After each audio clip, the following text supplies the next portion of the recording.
Mira, y yo lo viví de manera, perdón que hable un poquito de manera personal, pero es que tengo la experiencia directa.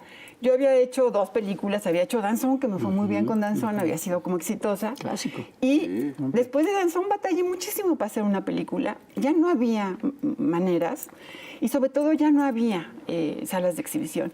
Entonces, personalmente me consta que la política instaurada en el 94, saliendo Salinas, entrando Zedillo, y con el Tratado de Libre Comercio, que no garantizó que el cine fuera tratado como excepción cultural, como hacen todos los tratados del mundo, ya me los estudié, todos marcan como excepción cultural el cine. Bueno, el que se firmó aquí, en México, no lo garantizó. Y le dio en la torre al cine, o sea, en su producción y en su exhibición. Se pusieron a competir al cine mexicano con Hollywood. Probablemente no conozcas a esta señora. Y déjame decirte que es mi tía. Bueno, no, pero estaría chido. Hablar de industria cinematográfica es referirse a 3 sectores básicos: producción, exhibición y distribución. Y en México, esa trayectoria se ha reconocido desde 1930 y teniendo su mayor auge en 1940, cuando Estados Unidos facilitaba el contenido fílmico en México para que se transmitiera una imagen positiva de este. Y a Mariano Novaro le ha tocado participar en varios sexenios del PRI, teniendo uno de los más escamosos para el mexicano, el cual es el de Carlos Salinas de Gortari. Desde la administración de Echeverría, el cine se volvió parte fundamental para el gobierno, donde se inauguró la Cineteca Nacional en 1974, se fundó el Centro de Capacitación Cinematográfica en 1975 y se instaló la entrega del Ariel. Este auge del cine estatal perdió su auge en la administración de Portillo, donde se trató de retomar el cine familiar de la época de oro y asimismo abrir las puertas a instituciones privadas. Fernando Pérez Gavilán, de Cinematografía Filmex, lo resumió en 2001 de la siguiente manera. En ese tiempo, los exhibidores y los cines del interior lo que pedían eran las comedias con desnudos, con albures, con leparadas y las películas de narcotráfico, pero llegó un momento en que se saturó el género y ahí es donde empezó a bajar. Entonces, ante esa situación, los cineastas independientes tuvieron que tener una opción. Ante no tener el apoyo del gobierno y al tener que ponerse al margen de instituciones privadas, lo único que quedó fue crear cooperativas de cine. La cooperativa de Río Mixcoac fue una de las primeras, y de ahí surgieron otras más, hasta llegar a ser 9 en total. Y es que durante la administración de Salinas pasan cosas muy jocosas. Se devalúa el peso, entra en vigor el TLC, y por si fuera poco ese mismo día, el Ejército Zapatista de Liberación Nacional se levanta en armas. Y en México comienzan a producirse menos de 20 películas al año, comparado con otras décadas donde se pueden hacer 100, o incluso los primeros 2 años de Salinas, que también se producen alrededor de 102 películas. Así que solo dejo una pregunta: ¿qué rayos fue lo que pasó en el sexenio de Salinas de Gortari para que el cine tuviera un declive así de drástico? Y al mismo tiempo, ¿qué es lo que vamos a ver a partir de ese momento en el cine? Un temor que creció durante ese periodo y que al final se terminó convirtiendo en una realidad fue el Telecán, porque para el cine representaba genuinamente un peligro que las producciones norteamericanas compraran los cines nacionales y ocuparan todo el aforo, dejando justamente a México sin exhibición de sus propias películas. Desde 1930 se había demostrado el papel del gobierno en el cine y la importancia que este era como transmisor de cultura y desde luego como generador de divisas. Más aún, en esta nueva época sería un difusor al exterior de los sueños primermundistas de la sociedad mexicana, al mismo tiempo que se presentaría una curiosa mancuerna, cineasta-gobierno. El tema de la censura también estuvo presente. Se afirmaba una completa libertad de expresión como parte de la bandera política, lo que aparentemente se demostró con la autorización de cintas en otro momento polémicas. Tal es el caso de Rojo Amanecer, una película que, si bien consiguió ser exhibida en cines, no consiguió ser nominada en los Óscares de 1991 a Mejor Película Extranjera.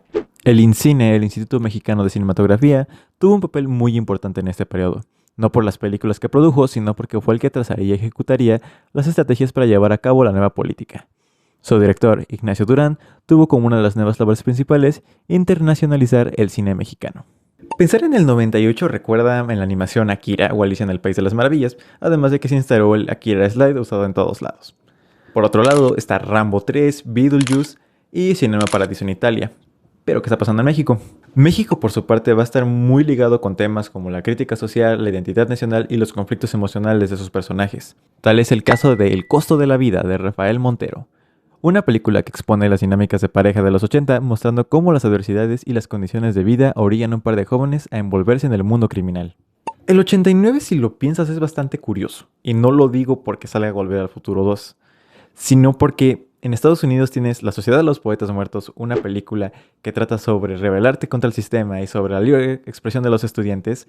Y mientras en México tenemos Rojo Amanecer, una película que va a hablar justamente sobre el movimiento estudiantil del 68 y la matanza del 68 del 2 de octubre. Desde la perspectiva de una familia de clase media, relata y expone los sucesos del movimiento del 68, la película triunfa por ser la primera en hablar abiertamente del tema de 1968 en el país y en centrar su trama en dicho episodio histórico. Además, decirlo en una época en la que la censura está todo lo que da y todavía es tabú el hablar acerca de este tema. La película se rueda y se edita de manera casi secreta en una réplica de un departamento de Tlatelolco, lo cual ya es mucho, en una bodega al sur de la capital mexicana, en un ambiente prevaleciente de censura del gobierno de México hacia ciertas expresiones artísticas, como películas consideradas polémicas y con un silencio oficial hacia los hechos del movimiento del 68 y la matanza del 2 de octubre. Y también está presente una película que sí tengo en mi biblioteca, el cual es Lola, de María Novaro. Una película que sin duda presenta muchos popurrís de situaciones y de hechos que todo recae en un solo personaje, Lola.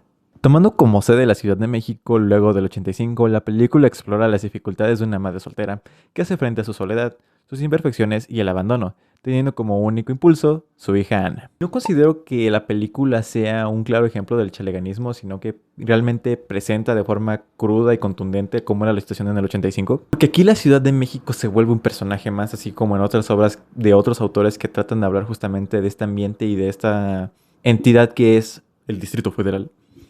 Porque aquí es el 85, estamos hablando de una población que está lastimada, que está rota y que está con la incertidumbre de qué va a pasar con su vida. Y el 93 sí va a ser un año muy rancio, porque desde el 92 ya tenemos este declive en el cine mexicano donde apenas hacen 14 películas, aquí se hace un incremento a 16, pero aún así siguen siendo números bajísimos. Un año donde se están produciendo por Spielberg películas como La Lista de Schindler y Jurassic Park. Así que las dimensiones en Estados Unidos comienzan a ser más agigantadas. Sin embargo, llegamos al mismo año en el que las producciones en México se están yendo al queque. Tenemos apenas 16 películas, de la cual yo tengo una en físico, la cual es Novia que te vea. Pero aquí tenemos, por ejemplo, el debut de Guillermo del Toro como cineasta con La invención del Cronos. Y en el caso de Del Toro, aquí vamos a ver sus primeras interacciones con actores como Ron Perlman que van a ser recurrentes en algunas de sus películas. Esta marca justamente la pauta en la que comienza a usar monstruos y aquí justamente tiene a vampiros, pero no habla explícitamente de decir él es un vampiro. Por otra parte hay películas como Miroslava, de Alejandro Pelayo, basada en la historia de la actriz Miroslava Stern. Lolo, del director Francisco Attier, donde se retrata la vida de una joven en un barrio marginal que enfrenta las consecuencias de un crimen. Principio y fin, de Arturo Ripstein, basada en la novela homónima de Nahum Matsfus, no sé si lo pronuncio bien, y donde cuenta la trágica historia de una familia de clase baja en México. Y de las únicas 3 películas hechas por mujeres, rescaté una que yo sí he visto y que aparte tengo en físico. Novia que te vea, de Gita Shifter. Protagonizada por Claudette Miley y Maya Mashalska, la historia se centra en Oshinika y Rivske, 2 mujeres judías mexicanas en plena década de los 70s, buscando una forma de pertenecer tanto a su origen judío y a su nacionalidad mexicana. La película pasa por varias etapas y trata de reflejar de cierta manera la época del estudiante mexicano, plasmando la rebeldía de la época con movimientos y manifestaciones justamente donde llegan las protagonistas. Porque además trata de desafiar el rol de la mujer, porque hay escenas explícitas en yo quiero estudiar esto, pero mis padres me están diciendo esto y ¿sabes qué? Al diablo, yo quiero estudiar pintura. Novia que te vea es además la primera película que se centra en la comunidad judía. Por un lado tenemos a la hija de la familia convencional judía y todo el pensamiento conservador que eso conlleva, y por el otro a la familia un poco más liberal gracias a su contexto dentro del país. Y personalmente veo la película como un logro demasiado osado. Es la primera película de Gita Shifter, es una película que además habla sobre la población judía y que justamente, al menos situada, está después de la guerra en 1950 y después hacemos un timeskip en 1970. Además de que es justamente una película que va a basarse y tratarse únicamente de mujeres y que va a explorar no solamente el ámbito de, soy judía, sino de que al mismo tiempo es a qué me estoy enfrentando, a qué me tengo que oponer, y que justamente 20 años después vamos a estar viendo películas que ya no nada más se tratan de, soy mujer y tengo que exponerme a esto, o en el caso de Lola, soy una mujer y tengo que anteponerme a la situación tratando de llevar bien a mi hija, sino de que ahora son mujeres fuera de esta cotidianidad a la que se enfrentan por el simple hecho de ser mujeres, sino mujeres teniendo vidas que se enfrentan a otro tipo de problemas, como es el caso de perder la audición. Entender el cine de esos años es entender que es un rezago que se ha ido extendiendo hasta la fecha actual. Son películas muy intimistas dentro de lo que cabe y que al mismo tiempo se están replicando al día de hoy, porque seguimos viendo películas como Chico Arotes que siguen demostrando que hay inconformidad con la sociedad, bueno, de la sociedad ante el gobierno y ante las situaciones sociales que nos tocan vivir. Y al mismo tiempo vemos que hay una apertura para otro tipo de cine, igual, del mismo modo más intimista, pero al mismo tiempo demostrando perspectivas nuevas. Recordar a Adolfo hace unos días en el evento de Filminis me hizo recordar esta parte. Y aparte súmenle que la semana pasada se anunció que la Secretaría de Hacienda va a hacer un recorte a los presupuestos que se les da a la Secretaría de Cultura y por ende al cine. Entonces Adolfo, por citar un ejemplo, es una película que se hizo casi con 2 pesos de presupuesto. Y aún así se las arregló para hacer una película bastante intimista y bastante profunda en cuanto a las relaciones humanas que van de una noche, que es un road trip muy cañón. Así que así como lo describía Mariana Novaro el año pasado en esta plática al inicio del video, ahorita más que nunca se está haciendo más cine. Y sea mucho o poco el presupuesto que se esté dando por parte del gobierno, las oportunidades y las ganas de hacer cosas que realmente valgan la pena están ahí. Así que quizás el 94 fue quizás sí el fin de la industria como se conocía del cine mexicano, pero al mismo tiempo abrió la puerta a nuevas posibilidades y al mismo tiempo hacer crecer una industria que se cayó un momento, se fue por una parte muy comercial, pero que muchas obras se han quedado ahí en el olvido y que están esperando por ser vistas, como toda la filmografía que me queda pendiente de Mariana Navarro. Así que hasta aquí el video.